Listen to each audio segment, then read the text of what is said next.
Labdien! Šodien pie Dzirksteles ciemos ir Inters Liepiņš no Jaunās vienotības. Labdien! Labdien, redaktores kundze, labdien, skatītāji! Jums ir tāda opozicionāra slava, vienmēr kritizējat domas vadības darbu. Tomēr jūs balsojāt pats par Caunīša vadību. Kas tad īsti notika? Īsos vārdos, kas tad īsti notika? Tad atbildēšu arī pēc jautājumu formas. Tad pirmais ir par šo opozicionāru. Ja? Tad es neesmu opozicionārs.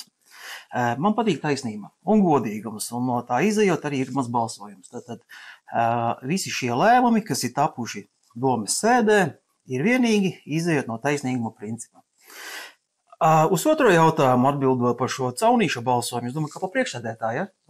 Jā, jo jūs atbalstījāt no to, ka viņš vadīs to novadu, ar savu balsojumu. Jā, tad es atbalstīju savu, Andis nāca savu šo te skatījumu par novada, rīcību, attīstību un attiecībā uz darbiem, kas iepriekšējā sasaukumā varbūt bija tā mazliet tā kā ierūsējis no tiem veciem laikiem, bija doma kaut ko mainīt.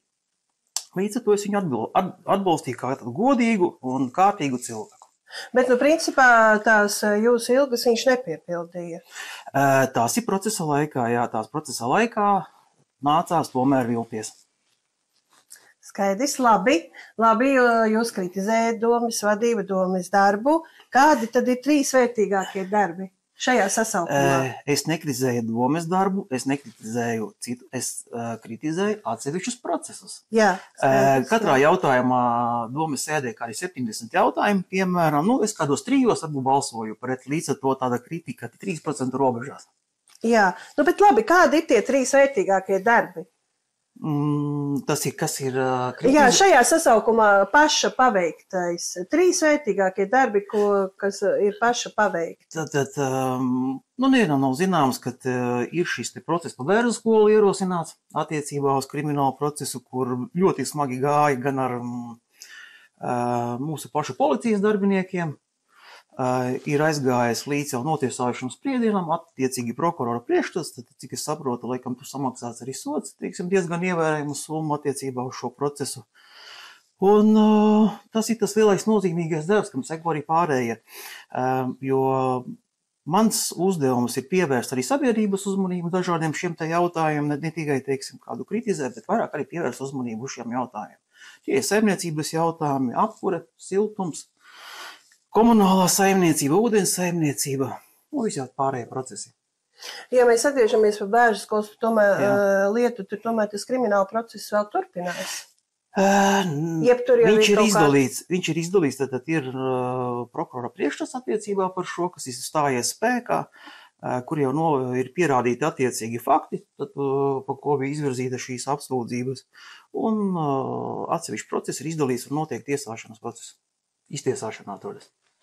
Labi, tad man uzreiz ir arī jājautā, vai jūsu sarakstā ir kādas krimināli sodītas personas, vai arī kuras ir apsūdzētas jūsu pašu vienotības sarakstā? Gulbenes sarakstā nav šāda persona, man informācijas nav. Jā, un pašam arī nav? Nē, pašam man noteikti nav krimināli sodāmas nekādas darbības, neesmu nekad sodīts krimināli, arī procesi nav ierosināti kā tādi. Bet, piemēram, ka jūs veidojāt savu sarakstu vienotības, vai jūs pievērsāt vispār uzmanību reputācijas jautājumiem kā tādiem, ne tikai par to kriminālo sodāmību, vai tas bija svarīgi, ka jūs izveidojāt sarakstu, vai jūs skatījāties, piemēram, vai tur cilvēkam ir kādas atkarības problēmas, vai vēl kas tāds, vai jums tas bija svarīgs jautājums? Protams, mēs arī analizējam, kas pastāv kāda šī te reputācija sabiedrībā, jo bieži vien sabiedrība vairāk zina nekā mēs paši, jo paši cilvēki jau nestāsta, kas viņiem ir apakšā pa problēmu un kas iepriekš, ir noticis, viņa, kādām darbībām, bet manā informācijā nav nekādu tādu apstākļu, kas varētu būt pa pamatu kaut kāda veida reputācijas, šaubēnai attiecībās vienotības deputāta kandidātiem. Labi. Tad ķersimies varbūt tādiem vairāk jautājumiem. Visi runā par to novadu attīstību un arī katra pagasta stiprināšanu. Kādas ir jūsu domas, jo patiesībā naudas ir tik, cik ir. Un vai vispār tāda līdzsvarota novada attīstība ir iespējama? Es domāju, ka mans vērtējums ir par šo te lozungu novada attīstība. Tas ir tās skaļš, tās propagandas, tās teiciens, aiz kura mēs slēpjamies, bet kurus mēs patiesībā nevaram un negribam realizēt. Arī mans balsojums bija pret šo reformu kā tādu. Pagastu apvienošanu un dalīšanu visādā veidā, jo es uzskatu arī, ka šādā veidā iznīcinot pagastus kā atsevišķu struktūru vienību, viņi zaudē savu identitāti. To es vairāk arī uztvēru vairākās domas sēdēs, kad tieši katram pagastam vēsturiski izveidojusies kaut kāda šī te piederība. Kādam tā ir kultūra, kādam tas ir sports, un pagastī šādā veidā attīstījušies jau gadu gadiem gan Padomju Savienības laikā, gan neatkarīgās Latvijas laikā, un mēs tagad sametam visu vienā kaut kādā rosolu uztaisam, ja? Un cilvēkiem pazūd šī te piederība pret pagastu, tad viņi sāk zust arī šo piederību pret novadu, parādās ļoti liela neapmierinātība ar šo te visu, un līdz ar to visas negācijas sekas, ko mēs redzam sabiedrībā ar izteikumiem pret valdību, pret pašvaldību un valsts iestādēm kā tādu.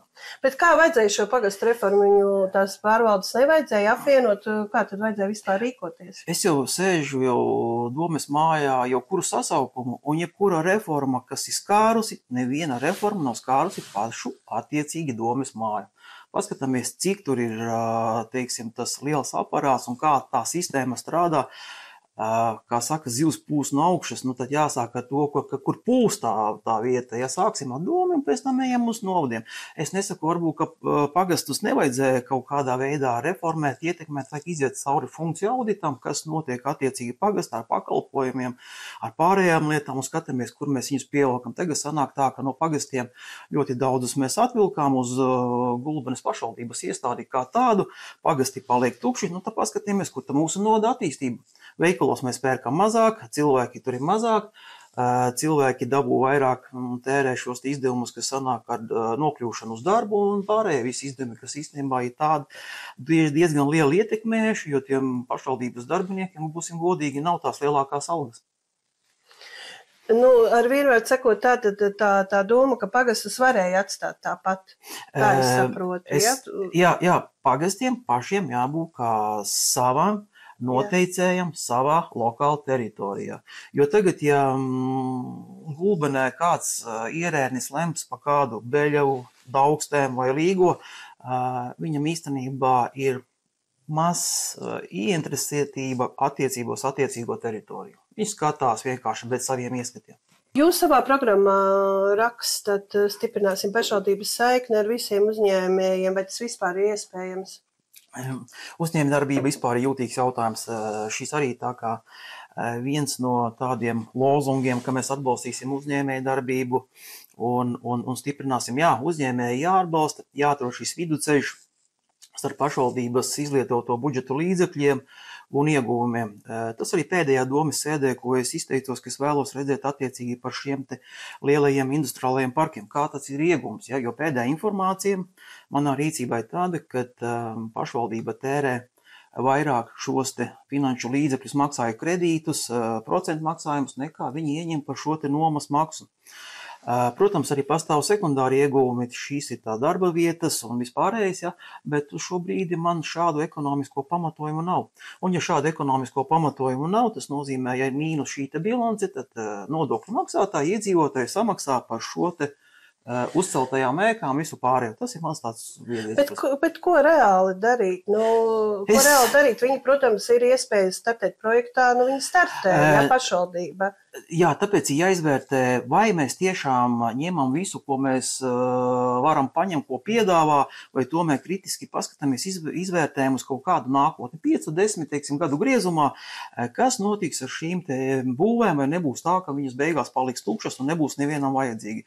Un ja viņas paliek vēl šādā veidā, teiksim, negatīvā aspektā, tad nodokļu maksātāji samaksās tāpat. Un mēs būsim spiesti ņemt no skolām, no medicīnas, no citiem pakalpojumiem, vienalga kā, jo kredīt maksājumi būs jānosec, un mēs atgriezīsimies pie tā, kas bija jau iepriekš vēsturiski. Tad šie te budžeta deficīta labojumi un grozījumi, kas bija jāizlāpa, atceramies, ko mums solīja ar silu.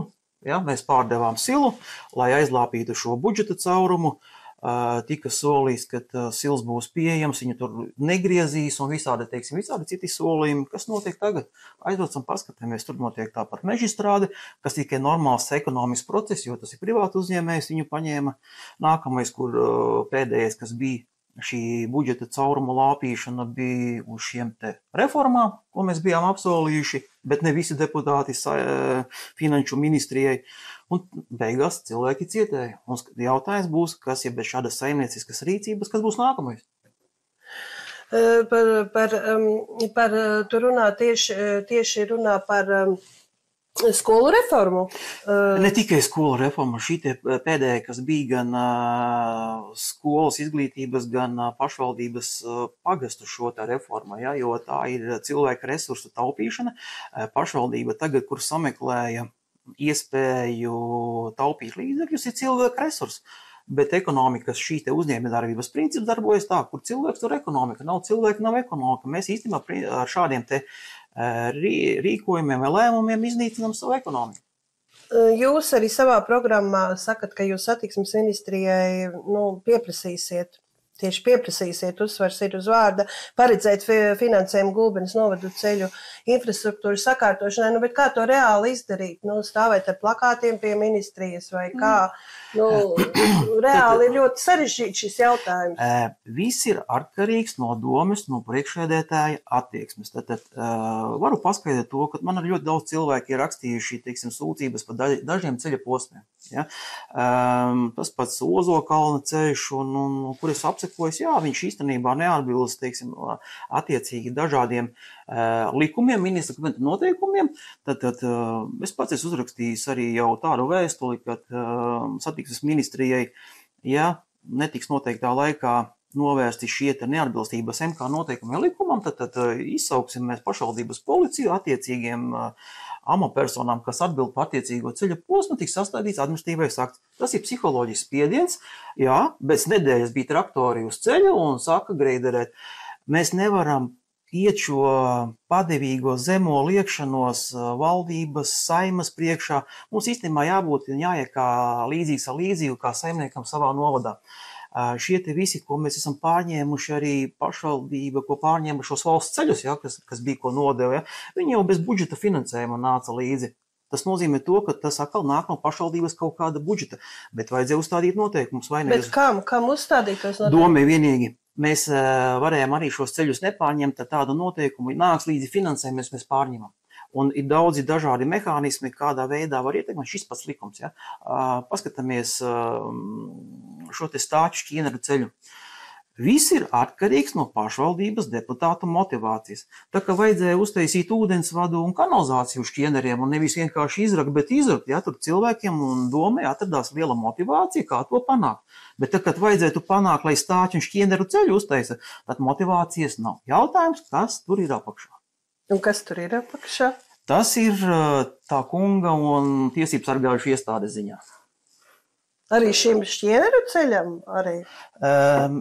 Es domāju, ka ļoti daudz īstenībā projekti, būvniecības un citi daudzi pieņemti lēmumi ir ar tādu šaubēnu. Jūsu programmā arī tiek teikts, ka jūs nepieļausiet izglītības sistēmas turpmāku degradēšanu.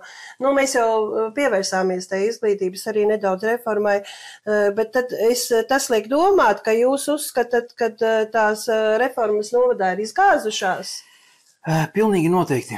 Labi, mēs varam runāt par kaut kādu šo te pieslīpēšanu attiecīgi cilvēku skaitam, skolnieku skaitam, ja, bet jābūt arī šai te sarkanai līnijai, ko mēs nevaram pārkāpt. Mans pēdējais piedāvājums bija par šo te Gulbīša skolas, kad likvidēja, tad uzstādījums bija par to, lai saglabājas no šīs te pirmās divas klasītes vismaz. Ja.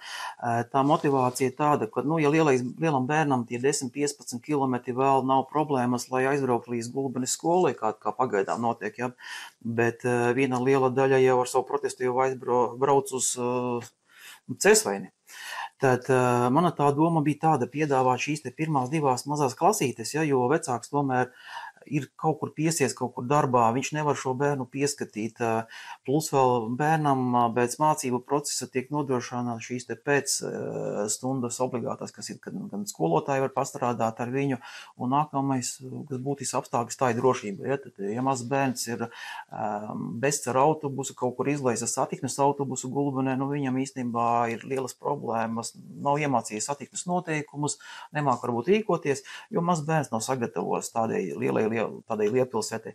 Tad, principā, mana tāda lielā doma par šo izglītības reformu ir balstītas no pirmās no sagatavošanas klases līdz pat vidusskolai. Kā mēs īstenībā nodrošināsim kvalitatīvu, drošu šo mācību izglītību kā tādu. Bet tā problēma jau ir tā, līdz ko sataisa to sākuma skolu vai pamatskolu, tāpat mēs dzirdam to, ka tā skola iet tā kā uz savu beigu galu ar to. Vai tas kaut ko atrisina, ja tu tomēr to tikai atstāji to sākuma skolas posmu, tas ilgtermiņā kaut ko atrisina? Mums lielākā problēma tāda, ka mēs pašvaldībā strādājam pēc kaut kāda biznesa modeļa. Tad ir ienesums naudas izteiksmē, cik mēs iztērējam, un ja mēs sasniedzam šo te nulli vai mīnus, tad mums viņš nav izdevīgi.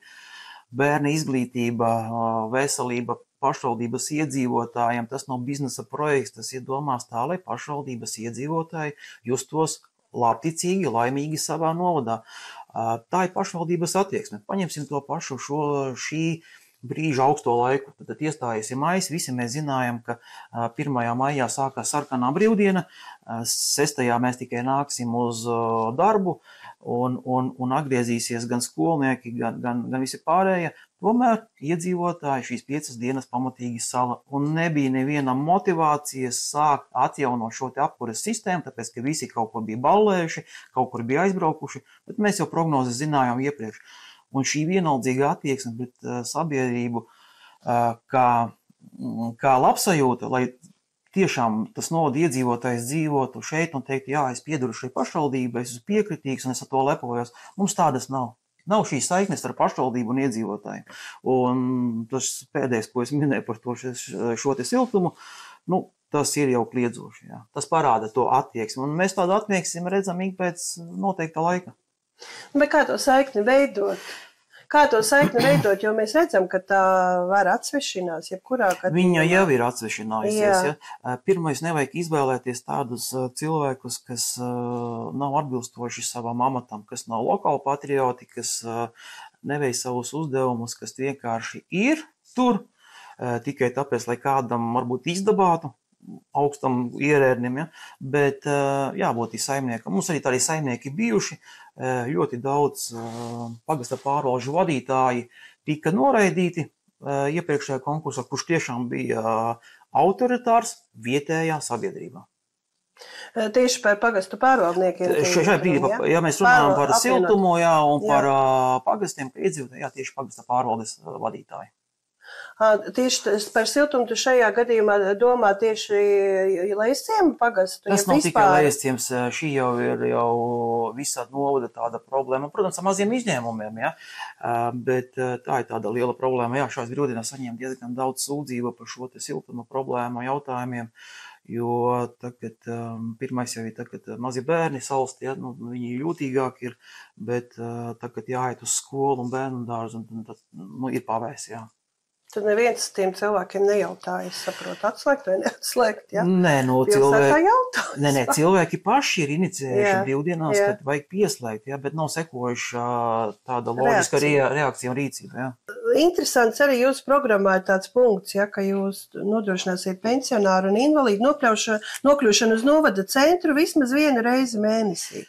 Jā. Kā tas realitātē domāts? Tad mums ir autotransports, mums ir pašvaldība, transports, ir sociālajie dienesti. Tad šīs jautājuma punkts, ko mēs iekļāvām savā programmā, ir domāts ar to konsultēties ar medicīnas personālu. Tad vairāk šie vecākie cilvēki un sociālā šī sfēra ir ielaidusi savu veselību kaut kādā veidā neejot pie šiem medicīnas personām, pie dakteriem, neapmeklēt vizītes tikai tāpēc, ka zināmas problēmas situācijas ir nokļūt ar to. Ja? Un tas atspēkojas tālāk nākamajā jau šajā veselības budžetā un izdevumos arī pašvaldībai, lai nodrošinātu šo veselības aprūpi. Šis ir preventīvs pasākums, tas nav sarežģīti. Mēs rēķinām, ka vidēji tie varētu būt ap pāris tūkstošiem, teiksim, mēnesī kaut kādi, kas varētu būt papildus kaut kādu naudiņu prasīt, ja? Bet ilgā laika posmā tas noteikti atmaksāsies. Nu, realitātē tātad piebrauks autobus un tad tiem cilvēkiem būs noteikta diena, kad viņi tur var... Jā, tas ir procesāls tāds... Tas tikai process, kas tikai realizē, jāuzzīmē uz papīra, kā attiecīgi viss strādā, kurā dienā piebrauc, kur aizved līdz attiecīgai iestādē. Mums sociālā dienestiem ir transports, kuri braukā uz pilsētu pastāvīgi un attiecīgi koordinēt ar šiem cilvēkiem nav problēmas viņu aizvest pakārtoti tam, ka viņš brauc vai darba darīšanās vai maršruts kāds uz šo pilsētu tiek organizēts. Nu, tā kā individuāli arī pielāgojumi. Tas ir tā ir tikai tāda kā pielāgošanās, bet ne tādu drastisku jaunu kā maršrutu izveidošanu. Jā. Nu, civila aizsardzība Gulbenē un novadā mums tā ir ļoti, ļoti, ļoti sliktā līmenī. Nu, ko tur darīt, kā risināt šos civiliedzīvotāju aizsardzības un patvērtņu jautājumus? Ja mēs runājam kā civila aizsardzību kā potenciāliem šiem te kara draudiem, tas vairāk tādā aspektā, es saprotu. Es uzskatu, ka jāpiesaista vairāk profesionāli. Jāpielāgo jau esošās resursi, kas mums ir šeit uz vietas un ko mēs varam arī darīt, teiksim, nākotnē. Mēs tagad būvējam šo te dzīvojumu māju, kur nākotnes ielā, ja, ar pamatīgu pagrabu, ja, bet mans viedoklis tāds ir, ka šīs summas būs diezgan ievērojami augstas ar to, ka pagrabs būs kārtīgi nocietināts, jo tas nozīmē to, ka arī šī te māja, kas tā virsū, ja, viņiem būs papildus resursi, kas būs apakšā vajadzīgi, ja, tā kā izbūvēt, ja. Varbūt ir lētāk un varam uzbūvēt par to pašu naudas summu, teiksim, kādu bunkuru vai šo te bumbu patversni blakus, ja. Tad, tur ir ekspertiem, bet to, ko es tā kā pats drusku tā kā militārajā sfērā darbojas, ja, tad deputātiem un domes darbiniekiem nav izpratnes par šiem te militāra uzbrukuma sekām un draudiem un visu pārējo. Līdz ar to es esmu pārliecināts, ka viņi nespēja spriest objektīvi. Nu jā, bet varbūt mēs varējām šo gadu laikā vismaz vienu patvērtni sakārtot tā, ka viņi ir tiešām atbilstoši. Nu, vajag jau tikai vēlmi to darīt, ja, un... Vēlme tas ir viens, ja vēlme ir, jo paskatoties uz dažādām šīm te zīmītēm, kur parādās šīs te bumbu patversmes un vispārējais, ja, man tas ir varbūt pašam jaunums, ja, ka lejasiemē ir tāda, ja, bet otrs jau iztrūk šīs te informācijas, kur tad viņas ir, ja, nu, teiksim, vai karte atzīmētas vai kas, it kā tā doma jau laba, ja, bet tas izpildījums noteikti prasa profesionālu pieeju. Tad esat pats gatavs vadīt novadu? Protams, jā. Vēl arī daži lasītāji jautājumi, kā raugaties uz ideju novadā izveidot dzīvnieku patversmi? Tas ir noteikti jautājums, kurš ir jārisina, ja, jo šī te problēma ar dzīvnieku patversmi ir, un viņa būs, bet cik saskaroties ar šo te situāciju reāli darbā, tad šī te patversme jau ir kā sekas mūsu pašu preventīvam pasākumiem, ko mēs varbūt neveicam ar šiem te visiem kaķiem, savairošanās un viss tā tālāk. Ja. Mēs jau tikai redzam šīs te seku vajadzības. Ja. Es domāju, ka liels uzsvars jāliek uz šo te preventīvo pasākumu. Nav ko audzēt kaķus, suņus visā brīvā dabā un ka pēc tam, ka savairojas, tad mēs meklējam, kur viņus likt uz patversmes pārējais.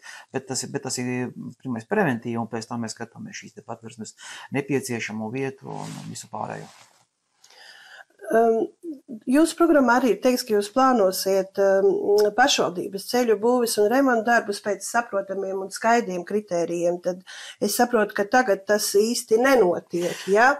Jā, tad pārunājot ar speciālistiem un pašam, teiksim, cik man pieredze būvniecībā, mēs saprotam to, ka mēs māju sākam celt no pamatiem, nevis no jumtiem. Ja? Tad ir daudzi šie te ceļu būvdarbi, kur ir ceļam uztaisīts klājums, bet nav izrakts grāvis, ja, kaut tie maziņš, ja, kas melarē un nosusina šo ceļa virskārtu pavasaros un rudeņos viņu neizdangā. Nu, sāksim jau to. Tas ir primārais, ja, jo otrs es uzskatu arī, ka Gulbenē, kurā mēs esam jau cik 35 gadi neatkarīgi, ja, teiksim, ja, diezgan daudz, un mums joprojām pilsētā ir šie te grantētie ceļi. Ļoti labs variants ir šī te dubultā putekļu apstrādes materiāla, teiksim, pielietošana, kā uz Beļģevu, kā pārējais, uz šiem ceļiem nav noslodze, un šeit ļoti var ātri sakārtot šo te, teiksim, ceļu, līdz ar to pilsētā kā vide uzlabotos. Bet kāpēc tas nenotiek? Domāšanas jautājums. Mēs virzam vairāk projektus lieliem miljoniem, nevis ieslīgstam uz kaut kādiem maziem nieciņiem, kas nestu lielāku pienesumu. Nu jā, tieši tāpēc lasītājs arī jautā, kad nosvaltēs šos grantu segumus. Tas ir, jā. Es nerunāju pasvaltu kā tādu, jā. Tā, viņš pretputekļu apstrāde ir daudz krietni lētāk, nu mēs varam arī ar 1 kilometru pat ievērojumu daudz šo te mazo šķērsieliņus nosvaltēt, jo es uzskatu, ka pilsēta, ir pelnījusi kaut ko labāku, kā šie grantu ceļi noteikti, jā. Tagad jautājums par jūsu paša siltumnīcu projektu, jā. No kura ir dzirdēt gan publiski pārmetumi domē, gan arī mēs komentāros esam redzējuši, kuru jums neizdevās realizēt, taču tā nodokļu maksātāja nauda tika saņemta. Kas tur notika un kas tur notiks tālāk? Gribu ieviest skaidrību, ka projekts tika realizēts. Nav tā, ka viņš netika realizēts. Kas tas bija par projektu? Jā, par siltumnīcu ražošanu, tad tika iesniegts projekts, kur izēja materiāli tika paredzēti iegādāties Krievijā. Tad pirmais bija šis Covidā diezgan smagi gājā, bet mēs viņu realizējām. Problēmas sākās ar šo te iebrukumu Ukrainā. Kad bija šis 22. gads, kad sākās šīs te sankciju piemērošanas un tieši mūsu izvēlētajām metālām tika pakļauts sankcijām, līdz ar to mēs nevaram uzsākt ražošanu. Projekts ir realizēts, viņš pagaidām ir iesaldēts, nekur viņš nav pazudis. Gaidām, sekojam, kas notiek, meklējam alternatīvas, ja, bet alternatīvu pagaidām neesam atraduši, viņš ir iesaldēts, jā. Bet kaut ko jūs realizējāt? Viss projekts kā tās tikai realizēts, tikai iekārtos, iegādātas, būvniecība veikta. Protams, ir mazas astes, kas jāpabeidz, bet tas neietekmē ražošanas procesu kā tādu. Un mēs gaidām, kas notiks tālāk ar izējmateriālu pieejamību, jo tās ir visiem problēmas. Jāpārorganizējas uz citu tirgu. Tirgus ir skatīts, nav pieejams citi materiāli, kas bija analogs tieši šim te Krievu metālam attiecīgai izmēri, jo tādi tikai Krievijā un Baltkrievijā pieejami. Riskēt es negribu. Tā tiešām ir krimināla lieta, un tas būs nākamais jau kandidāts, kas būs sodīts par kriminālu pārkāpumu, jo likumdevējs ir noteicis stingrus ierobežojumus uz šo te manu izstrādāto metālu. Arī ir likums tā sankciju likums, kurš darbojas, un man viņš jāievēro. Kāpēc tieši balsot par jūsu sarakstu? To, ko mēs arī uzsveram, ir vajadzīga šī te pārmaiņa. Šīs pārmaiņas ir vajadzīga šajā domāšanā domē. Un kamēr domes lēmumi netiks kardināli mainīt citu domāšanu, mēs iesim to pašu iesākto ceļu. Protams, būs grūti kaut ko pārmainīt, jo skatoties iepriekšējā sasaukumā bija šis te liela ažiotāža par šo darbiniekiem, kas gāja projām. Ja. Sākums, es teikšu, nebija slikts, labi iesākās, tikai kaut kādā veidā tika iedarbināta atpakaļgaita un viss nostājās savās sliedēs. Tas, ko mēs varam apsolīt vēlētājiem, kad mēs, kā balsosim par savu lēmumu, mēs pieņemsim tā, ka mēs paši būtu iedzīvotāji un balsosim tā, lai mēs tiešām šeit justos kaut kādā piederība un lai vēlētāji neviltos mums, ka mēs pieņemam aplamus lēmumus. Paldies, Ita, Lūdzu, paldies jums!